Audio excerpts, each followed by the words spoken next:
I'm Rosa Mendez, and I'm here at the #1 Long Island broadcast, Monty and Pharaoh. I had the best time ever! Hey, listen, Daddy, you're listening to the #1 broadcast, Monty and Pharaoh, Daddy, in Long Island. The best pro wrestling broadcast of all time, I think. Jimmy, I got to tell you, man, it feels good to be back on YouTube. It was quite disappointing what happened to us, but we bounced back fairly quickly. Well, what else would we do? We're almost at 5,000 subscribers. Well, speaking of that, man, we need more members. Okay. What do you think we need to do to get the people of those 5,000 subscribers to come on and join the team as a Monty and the Pharaoh member? Nudity is out of the question. Any other ideas? I don't know, man. I don't know. But what I do have a few ideas. Well, just like Prel, they should tell 2 friends, and they could tell 2 friends, and so on and so on. Hit the like, hit the subscribe. Check out all our content. But that's, you know what? That's why you're the star of the show, because guess what? Members get special content. Even we spoke about it. Pharaoh came to me one day and he goes, man, what's the deal? I can't even watch some of these videos because I'm not a member. And I said, there you go, Pharaoh. You got to be a member because this is what the members get. They get free content Nice. that none of the other fans that watch this show get. That's right. You get free autographs from some of these wonderful stars that come in, right? Nice. All you do is you go to the MNP webpage, or right, our own page, and shoot us an email and say, hey, man, I want a picture of Tommy Rich. I want a picture of whatever. And boy, that's on its way. We give them their choice. That's right. We rock. We do rock. And you need to rock too. Join. Straight out of ESO Studios comes Monty and the Pharaoh's #1 after show, the only after show featuring me, ESO, and welcome everybody. Let's get this thing started. Oof. First thing I got to do is thank you fans for coming out and supporting me. It's always great to talk with you guys and get the emails and get the interaction going. It's always a lot of fun. Thank you guys.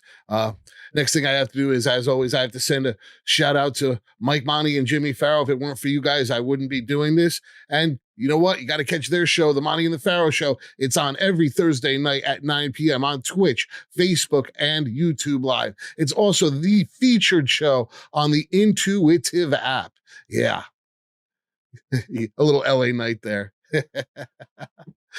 So you can also find them streaming on every one of those podcast services. And you know what? Wherever you can find them, chances are you can find ESO and the After Show. And also, don't forget, Dan and Benny in the Ring is also on there. Yes. So last week I didn't get a chance to come on and do a show. I did do a quick send out to Mike, but he didn't get a chance to put it up. But we did have some sad news in the Monty and the Pharaoh family. Unfortunately, we lost one of our own, Mike Mantor, Havoc. I can't believe it. I was in your show hours before I found out you passed away, and I only interacted with you 2 weeks ago, and it was nice, my brief interactions with you. I really enjoyed going on your show, and I know you had plans to come back and reciprocate, but unfortunately the things didn't work out that way, and I wish your family well in this tough time for them. So well, on another note, so the after show, we've got some cool stuff coming up. So I think I'm going to try and go live next week. I was going to go live last week, but I had a little bit of an internet issue up here in upstate New York. We had some ridiculous storms come through, and internet was kind of a little bit intermittent. And unfortunately, I missed the second half of the Monty and the Pharaoh show, and I was not able to go live with Mike Monty. But hopefully either next week or the week after we'll be going live, and we've got some cool stuff coming up. Some really, really fun guests. One of my favorite upcoming guests is a guy named Oscar Allen, Dr. E. Oscar Allen. You can look him up. The guy's been involved in everything. And most of the interviews I see with him are very, very stiff and kind of a little bit on the dry side. But I know a different side of this guy, and we're going to bring it out of him on the air. I can't wait for that.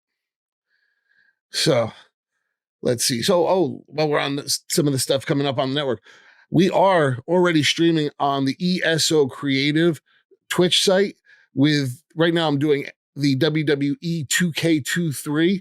it's a pretty cool game. It's actually a lot of fun. It's been a long time since I played video games, especially a wrestling video game, and this definitely is a lot of fun. It's a lot bigger than the old games of the past, and I am gonna probably start streaming next week. We're just not sure on what times on the Monty and the Pharaoh Twitch channel, and I'm gonna start with the old NES wrestling games: Muscle, Tag Team Wrestling, and Pro Wrestling. Probably gonna do all three of them in one episode. I don't think I could sit through playing more than a half hour of each one. So what we'll do is then take some synopsises, some video from them. We're going to bring them onto the channel, and we'll do a little bit of a review of the games and see which ones are still fun to play and which ones really didn't hold up to time. And I can tell you those ones on the NES, I've been playing with them a little bit. They're a little on the rough side. Pro wrestling is still a little bit fun, but man, the muscle game MUSCLE with periods in between, that's a little tough to play. So is Tag Team Wrestling by I believe it was Tecmo, but they ended up coming out with Tecmo Wrestling later on I believe it was 1990, and that ended up being a pretty good game. So let's see, where are we at? Well, listen, we had some cool wrestling news I want to just touch base on this week. We had Jake on Wrestling Inc. They were talking about Jake the Snake Roberts actually performing the DDT for the first time in a long time. He struggled a little bit with it, but you know what? Nobody got up from his DDT, and I doubt whoever it was in that wrestling program got up after it either. Yeah, everybody always sold Jake's DDT.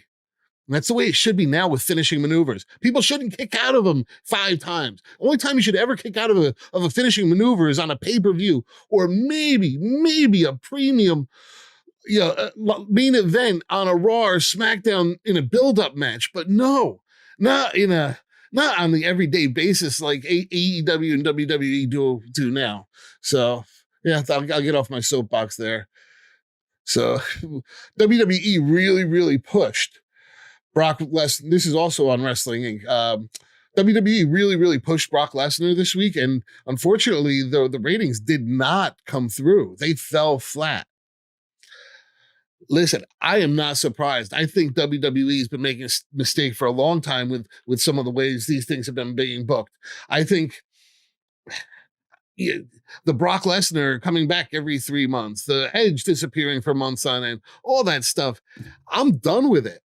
I think the average fan is starting to get fed up with it too. People don't care that Brock Lesnar came back. He just came back three weeks ago. And on that note, they're talking about that Cody Rhodes has to go over. Yeah, the only way Cody Rhodes is going to gain any credibility is going over Brock Lesnar. But the reality is it's not realistic. Cody Rhodes has no business going over Brock Lesnar. Brock Lesnar is one of the GOATs. Cody, you're a good talker. I love your promos, but you and Seth Rollins are, in my opinion, that second tier level. You're always going to be in that main event picture, but neither one of you should be holding the belts. That secondary title that Seth Rollins has is the one that you should hold. You should not hold the one that Roman Reigns has. There's very few people that I think are on Roman Reigns' level at this point. And I mean, here, let's see, what do we have? We have Brock Lesnar, Bobby Lashley, Randy Orton. That's really about it. Those big names out there. The rest, I really don't want to see in the ring with Roman. I know Logan Paul put on a great match with him, but again, Logan Paul I put in that Seth Rollins, Cody Rhodes level. Oh, they're right there. They're main eventers, but they're not the champions. So again, get off my soapbox there. And so Rick Steiner is at it again. So last year, Rick Steiner made some comments about somebody, and there was an uproar about it, and he was asked to leave the WrestleCon. Well, he had been invited back, and now they rescinded that offer, and he is now uninvited to WrestleCon. I think this is stupid. People should be allowed to have their own beliefs. I have my own beliefs. I try not to put my political stuff out there. It's just not worth it. I'm here to talk about wrestling and fun stuff. I don't want to bring politics into this. But honestly, let the guy have his beliefs. If you don't want to hear what he has to say, walk away. Don't go visit his booth. Don't go buy his autograph. That's the way you protest him. Don't kick him out of the thing and prevent the guy from having an opportunity to make a living. Man, it's not like I'm sorry. This world's just upside down, backwards, and then some.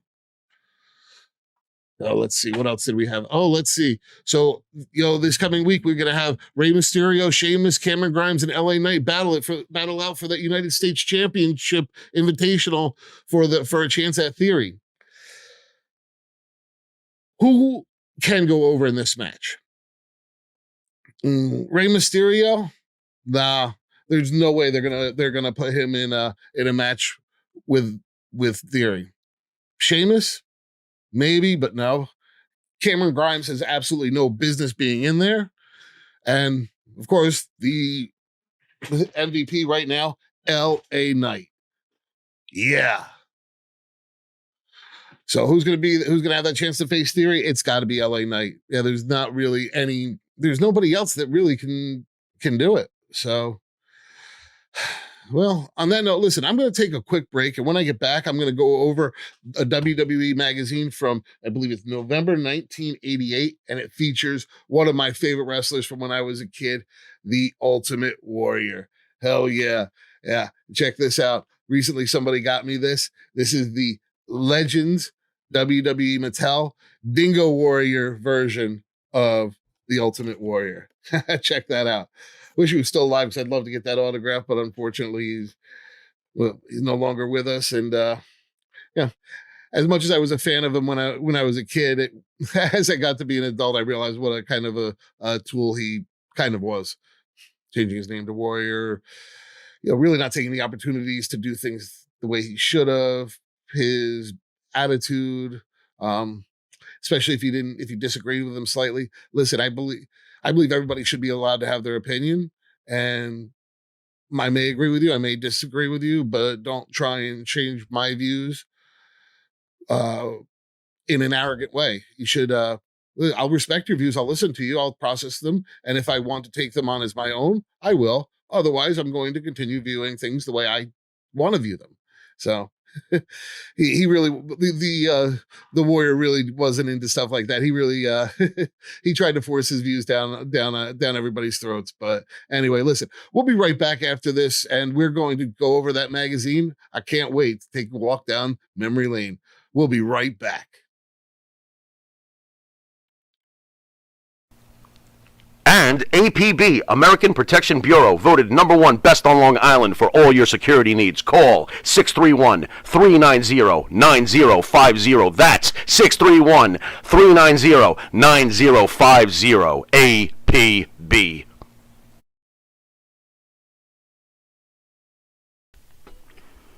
Elm Logistics, for all your logistic needs. Call 631-299-3595. That's 631-299-3595. Elm Global Logistics. Pride, performance, and partnerships. Oh. Hey, everybody, and welcome back to the After Show, found here only on the Monty and the Pharaoh channels. It's time to take a stroll down memory lane again, this time to November 1988 and a WWF magazine featuring the one and only, the Ultimate Warrior. This is the Ultimate Warrior holding the Intercontinental Championship that he just attained from the one and only Honky Tonk Man. This was the beginning of the major push for the Ultimate Warrior that culminates in that WrestleMania 6 win over Hulk Hogan. Right now, we're in the Mega Powers build-up, which is that Randy Macho Man Savage Hulk Hogan angle. That's about to explode. So let's check out this magazine. On the cover, we have the Ultimate Warrior. The Fury takes the gold. SummerSlam 1988, all the results and exclusive photos. Randy Savage, is he facing a conspiracy? Battle of the Titans, a special report on Bass at brutalizing Beefcake. Hart Foundation versus the Rougeaus. They set out to show the fabulous Rougeaus are not so fabulous. So yeah, that's when the Hart Foundation had recently turned face. So Check this out. So, of course, we open it up. We've got the table of contents, and we've got an ad for Crushing It. That no longer exists as far as I know. I think we just have Sunkiss left when you can even find that. First article that we're going to go into is it's around the ring. And what this does is this is giving a culmination of the results of SummerSlam and the angles going forward and how they're going to lead into the Survivor Series. And then we have on the opposite page, we have an ad for the SummerSlam pay-per-view or the VHS. And how much was it back then? Oh, it was only $40 for the VHS and 6 to 8 weeks shipping and handling time. I don't miss those days. Could you imagine how people would react now if you had to send a check out in the mail and then 6, 8 weeks later, you finally receive your package back? Wow, they would be flipping nowadays. If people don't get stuff in 2 days, they're upset now. Let's see. We've got On the Mat, which features the Don Morocco is now getting shadowed by the superstar Billy Graham because superstar acting more of a manager role for Don the Rock Morocco at this point. Newsbreakers. Sugar Ray Leonard had attended SummerSlam and just interacted with the fans and with some of the athletes there. Personality profile this month features Paul Roma going on the singles circuit. I believe this is just before the Young Stallions got established. So Paul Roma had a great look. He just never got over in the WWF. He did to a point in the WCW and was part of the Horsemen, but really he never lived up to the potential that they thought he would. Next we have the ad for the ice cream bars. You guys hear me rave about them all the time. Bring those things back. I loved them. I missed them. They were awesome. Next, we have an interview with the Ultimate Warrior where he discusses his win over the Honky Tonk Man at SummerSlam. I don't know if you guys remember this. The Honky Tonk Man issued an open challenge, and the Ultimate Warrior came out and squashed him in 30 seconds. It was great. It was great. The Ultimate Warrior was so over then, and as a kid at that point, he was a larger than life superhero. I didn't realize his matches were squashes because the guy couldn't really work a match because he would blow up and be winded after 2 minutes. But back then, hey, I had no clue. Next up, we have another article from the cover. We have Battle of the Titans featuring Outlaw Ron Bass and Brutus the Barber Beefcake, and this is about bull whips and brutality. And Ron Bass has spurs out. He's got a bull whip. All kinds of stuff in this weapons in his feud against Beefcake. And this just goes back and forth. And they had quite a few battles. And in the end, most of the time, the babyface went over. Beefcake won. Next up, is there a plot against Macho Man Randy Savage? Are there sinister forces may be aligned against him? I wonder if that's Hulk Hogan and Elizabeth. But in this article, it's about Bobby the Brain Heenan and the Heenan family, Jimmy Hart's family, Andre the Giant, Haku. Then we have Slick and Big Boss Man. Back then there were a lot of really good. There was a lot of good talent back then. It was a lot of fun. This week I wanted to focus a little bit more on a different part of the WWF catalog. So I took a picture of the posters that were available. Check this out. When I was a kid, I always wanted that Hulk Hogan 6'6" poster, but never did get it. Demolition had that poster, looks awesome. Check this out, that Jake the Snake one, Bam Bam Bigelow, Brutus Beefcake, the Ultimate Warrior himself. Man, what a great time to be a WWF fan as a kid. There was some cool stuff out there. Next, we have the results of SummerSlam 1988, where the Mega Powers destroy the Mega Bucks.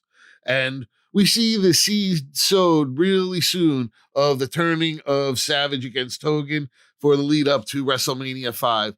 Back then, there were 4 major pay-per-views a year. You had SummerSlam, you had the Survivor Series, the Royal Rumble, and WrestleMania. And over the course of the year,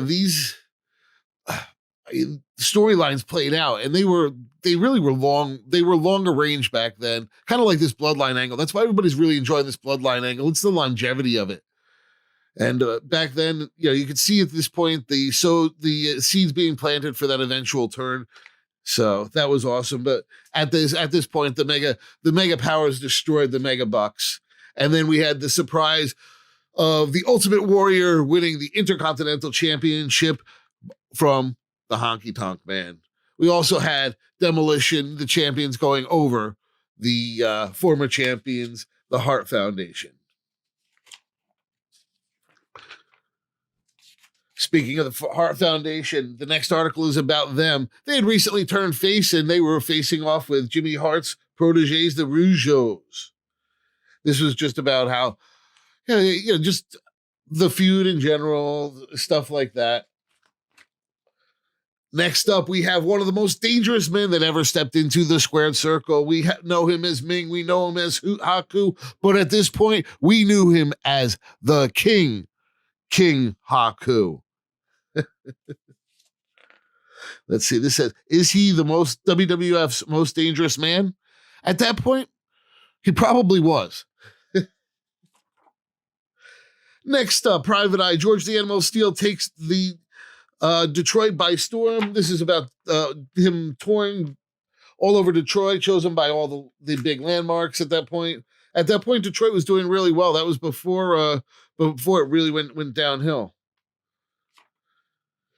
So, Wrestler's Rebuttal this month, it's Bobby Heenan saying he's sexy, and then, whatever.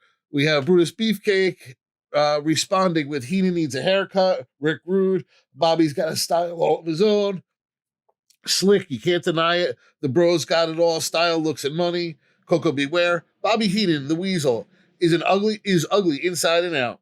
Of course, we have the WWF crossword, and the last page, as always, is a caught in the act. This month, it is Ted DiBiase putting money into the inside pocket of Jesse Ventura. The caption reads, Jesse the Body Ventura smiles in appreciation as Ted DiBiase gives him some greenbacks. Was it a gift or an attempt to grease the skids of victory at SummerSlam 1988? Wow. I love going through these magazines. It's a lot of fun. Especially these ones from like the 87 to like 1990 era. That was really my biggest wrestling fandom as a kid. That's what made me a lifelong fan. So, Ultimate Warrior. So, on that note, I'm going to take a quick break, and when we get back, we're going to wrap this up, and I'll be right back. Sir? Ah. Manscaped? Uh-huh. Have you tried the new equipment that's been sent? I'm afraid because it says Weed Whacker. I'm scared. Maven, Manscaped, what are you thinking about Love it. Manscaped, dude? Love it. What do you use it for? Necessity. What don't I use it for? Put it this way. The only hair I have on my entire body is these eyebrows. Yeah. That you see. These caterpillars racing to the middle of my nose. That's it. That is it. That's all I have. And that's all I want. That's the So Manscaped is a You- must. We were talking before the show. There's nothing worse than just hair. Yeah. Right? Hair on a woman, hair on a man. It's just bad. Absolutely. And it's the one thing that the older I get, it starts growing more in unwanted areas. Absolutely. I hate it. I'm going to ask you a question. Uh-oh. Just going to go out there. Oh, boy. Go for it. You're doing a deed. Yes. Again, I don't want you to have to admit this because we, as men, we try not to admit this. But if you're going to Oh, go I do know the deed where- on a I woman, know where would you he's rather going. have her be hairless or a little hair, racing stripe, or Racing stripe. full retro bush? Racing Well, stripe. Retro Bush is out. Yes, thank you. Retro Bush is out. Yeah. I don't mind a small, well manicured landing strip. Every now and then, if it's completely, and I'm talking like baby's ass bald, then I start. Where is that pedophilia line? I don't want to Wow. wander into that. That's thought very of it like interesting. that. I never thought about that. You're a Wow. smart dude. Holy shit. So if the landing strip is clean enough for the plane to go in smoothly, you're cool with that? If the landing strip is has, like I said, well manicured. Yeah, You can see both sides. It's not Like blinking lights on both sides of that. I just don't. I don't want. I don't want the shrubbery going off into unwanted areas on that as well. Gotcha. Oh, Yeah, look but- what you found. Ooh. I got to be all honest though. Hey, the older I get though, I don't think I can be as I found it. I found Have it. you ever gone down there and she slowly brings down the underwear? Then What is retro? Just, Absolutely. You're like, whoa! Wow. Yeah, I'm like 46, it of pops course. out? Do you like walk out or what do you do? No, I muster through. I muster up the courage to get He's through. a trooper. He's a trooper. Got to give him an A. Oh, not all heroes wear capes. Yeah, There you go. I hear you. There you Listen, go. I couldn't Super say. Bush. I couldn't say. Well, if you have the same beliefs as Maven, does Manscaped could help you? Absolutely. The weed whacker. Absolutely. What are you thinking? I'm thinking that I may have to, go in a room, close the door, and hang out with the weed whacker for a little while. Yeah, I think you're a retro guy, aren't you? I like 70s adult films, if that's what you're getting at. Yeah, there you go. Yeah, but holy with that, Ron we're going to take a Jeremy, quick Batman. commercial break, and we'll be Anyway. back with this wrestling icon, Maven. We will see you in a drop kick second. Drop kick. Hey, everybody, and welcome back to the after show found here only on the Monty and the Pharaoh channels. Well, thank you guys for stopping by as usual. I got a quick story to tell before we get going. So Marty Jannetty and I have been in contact, and he's going to cut some type of promo or ad type thing for me in the show, and we've been going back and forth on it for a couple of weeks. And the other day I got an audio message from Marty at about 1:30 in the morning. I woke up to it, and I was like, "Oh, awesome! This must be that that ad." Well, I would have preferred a video version, but audio is awesome. Especially most of you guys are listening on the podcast, not seeing the video version. Which, hey, how did you guys like the blue set this week? Let me know in the comments below. So, like I said, I got this audio from Marty Jannetty, and I'm like, cool, I can't wait. So I go and I open it expecting maybe some sarcastic promo about my business or about me, or something challenging, something, not what I expected. So I open it up, and well, it was so good I had to create a video version of it. So listen, check this out, guys. What I got, you gotta give it to your mama. What I got, you gotta give it to your papa. You do a little dance and you drink a little water. Give it away, give it away, give it away now. Give it away, give it away, give it away now. What the fuck?